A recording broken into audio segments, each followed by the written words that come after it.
कजरी या कजली तीज। भाद्रपद माह की कृष्ण पक्ष की तृतीया को कजरी तीज के रूप में मनाया जाता है। इस दिन आसमान में घुमड़ी काली घटाओं के कारण इस पर्व को कजली अथवा कजरी तीज के नाम से पुकारते हैं। इस पर्व में परविदा तृतीया ग्रहा है। यदि इस तिथि को पूर्वा भाद्रपद या उत्तरा भाद्रपद नक्षत्र हो तो इसका महत्व और बढ़ जाता है। भाद्रपद के दो नक्षत्रों में से उत्तरा भाद्रपद शनि का नक्षत्र है। इस नक्षत्र में भगवान विष्णु के श्याम वन के लिए विग्रह का पूजन करने का विधान है।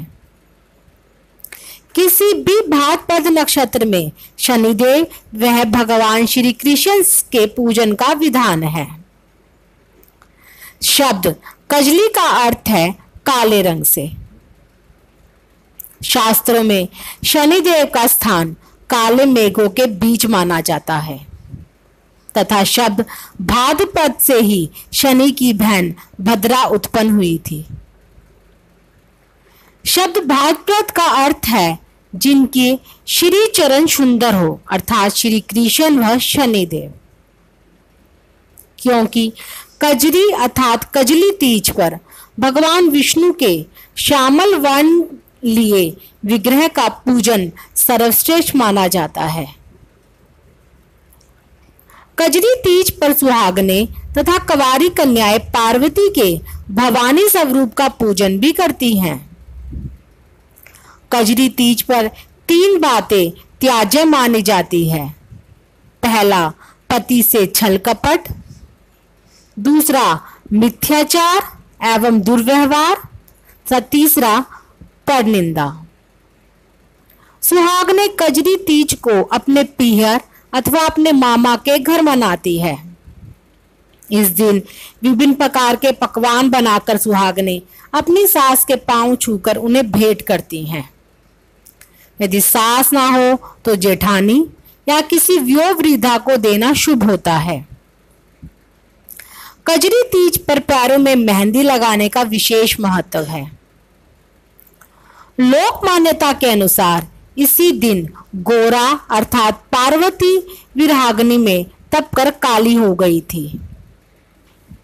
इसी दिन उन्हें अपना काला रंग त्याग कर पुनः शिव से मिलन किया था। इस दिन मां पार्वती जी की सवारी बड़ी धूमधाम से निकाली जाती है।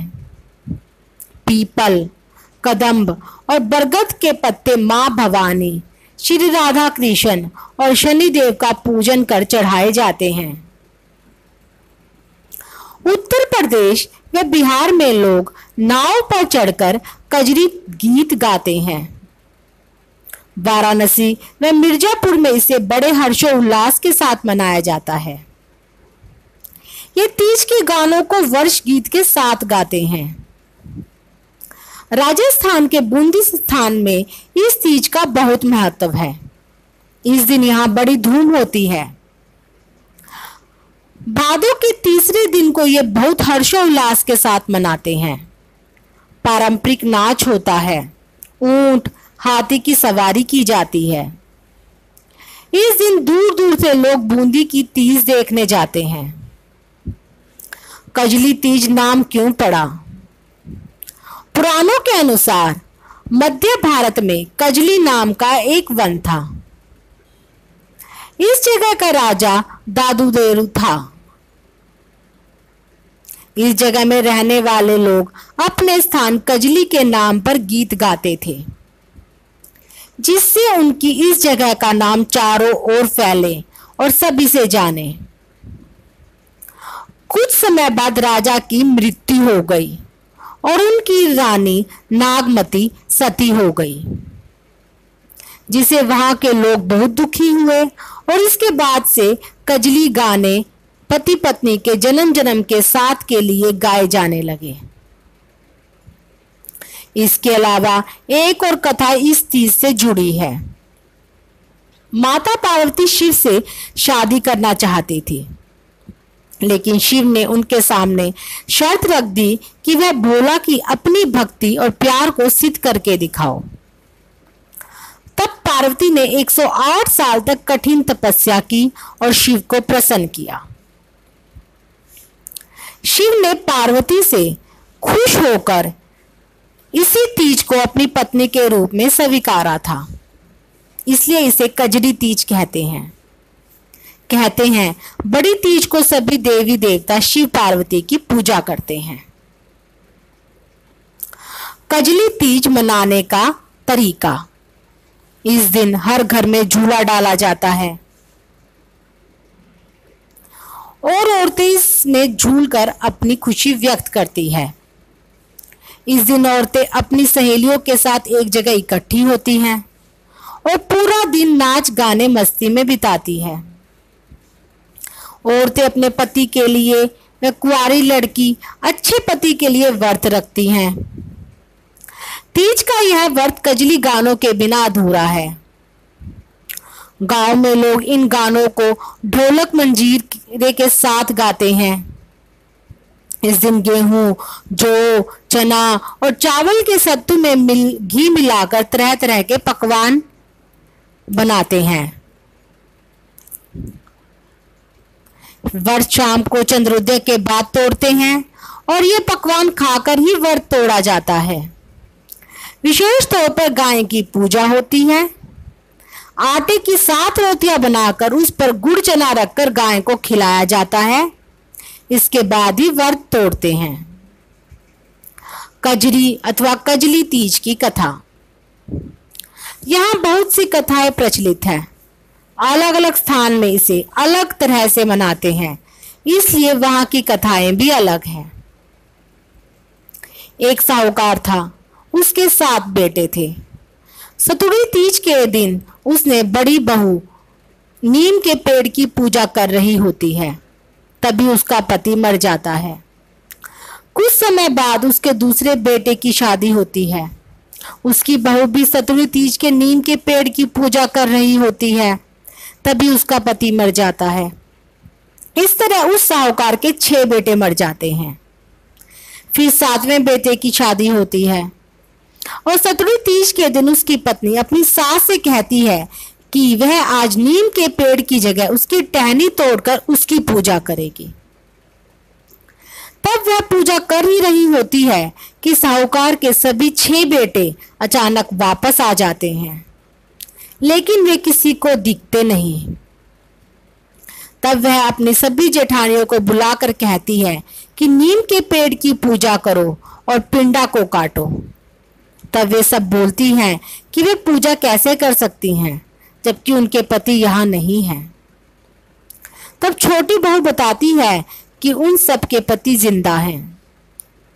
तब वे प्रसन्न होती हैं और नीम की टहनी की पूजा अपने पति के साथ मिलकर करती हैं।